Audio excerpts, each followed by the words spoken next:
Welcome to the Foundry by Forge College.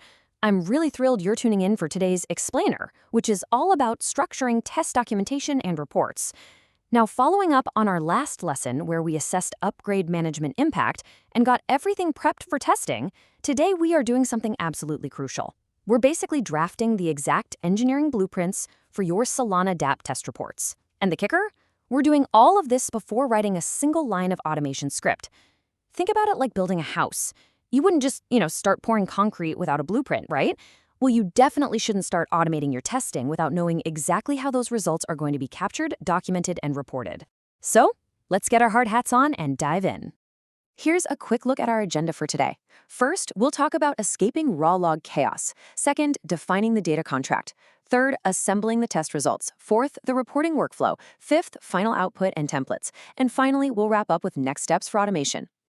All right, Section 1, escaping raw log chaos. Moving beyond the 2 a.m. debugging nightmare. Look, we have all been there. It is 2 a.m., your coffee went cold, 3 hours ago, and you're just staring at this chaotic, messy wall of ad hoc test logs. They're confusing, they're missing context, and you're essentially forcing yourself to manually replay runs in your head just to guess what went wrong. It's a complete nightmare. But if we flip the script to structured reports, everything changes. Suddenly, every single block of test output gets a defined, standardized slot. It makes your data traceable and actionable, giving you a really clear, well-lit path to actually go and fix your code without the midnight migraine. So, Section 2, defining the data contract, specifically the raw test schema.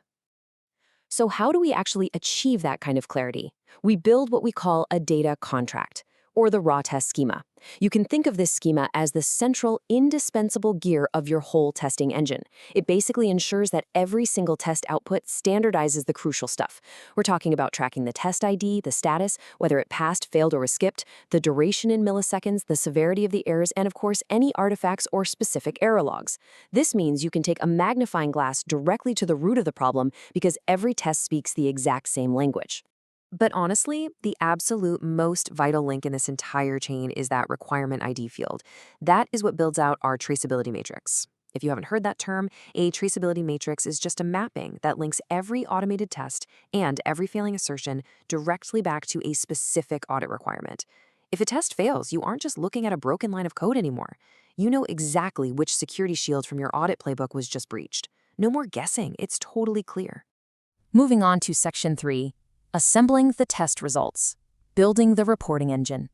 To build this engine, we use a pure TypeScript function, appropriately named assemble report. What it does is it ingests all those raw JSON outputs, all those individual pieces, and neatly organizes them in memory.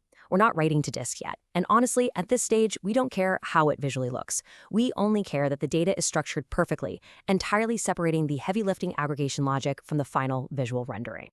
Once it processes everything, the assembler spits out an object with 3 very distinct pieces. First, you get a summary. This is for your executive dashboard, containing total counts, pass-fail rates, and durations. Second, you get by requirement, which is our traceability map fully organized by those requirement IDs. And third, you get the tests, which is just the raw test array for detailed, down-in-the-weeds debugging. By splitting the data up exactly like this, rendering your final template later becomes an absolute breeze. Now, you might be wondering, okay, but what if a test doesn't have a requirement ID? Maybe it's old legacy code or just some exploratory test you threw together. Well, if a test lacks that ID, our assembler flags it with a sentinel value, unmapped. Think of this as a giant neon sign telling your Q18 that triage is required. Do we map it to an existing requirement? Do we need to draft a new one? It forces you to keep things clean. And by the way, organizing and updating legacy code is a core skill that you can really master in Forge College's wider coding courses. All right, Section 4, the reporting workflow, from execution to a traceable report. Let's look at how this plays out in the real world. This 5-step process takes you from start to finish. Step 1, run your tests using whatever harness you like, Inker, Mocha, you name it, to emit that raw JSON data. Step 2, collect your artifacts, like your logs and ledger snapshots. Step 3, feed all of that into our assemble report function. Step 4, take that neatly organized data object and render it out to a human-readable Markdown file, or maybe machine-readable JSON for your CI storage. And finally, Step 5, if any critical issues pop up, you escalate them based on your audit playbook. It's a completely seamless, auditable loop. Which brings us to Section 5, final output and templates. This is what the reviewers actually see. So once everything is rendered out, how does our assembled data actually map to the final report? It's a perfect one-to-one mapping. That summary output we talked about feeds straight into the executive summary and the metrics sections. The by requirement data perfectly generates your traceability matrix. And those raw tests and artifact storages, they populate the detailed entries and attachments at the very bottom. Because it's so structured, the entire remediation loop becomes completely transparent. Nobody is left guessing where a specific error came from. And because we captured error severity in our original data contract, the metrics section can instantly visualize your failure breakdown. Imagine an external security reviewer opening up your report and immediately seeing a breakdown where, say, 15% of failures are critical, 25% are high, and so on. They know exactly where to prioritize their focus instantly without having to dig through hundreds of lines of code to gauge the severity of an error themselves. It's a massive time saver. Okay, listen, if you remember absolutely nothing else from this explainer, if you take away just one single golden rule for testing Web3 applications, let it be this: define the data contract first.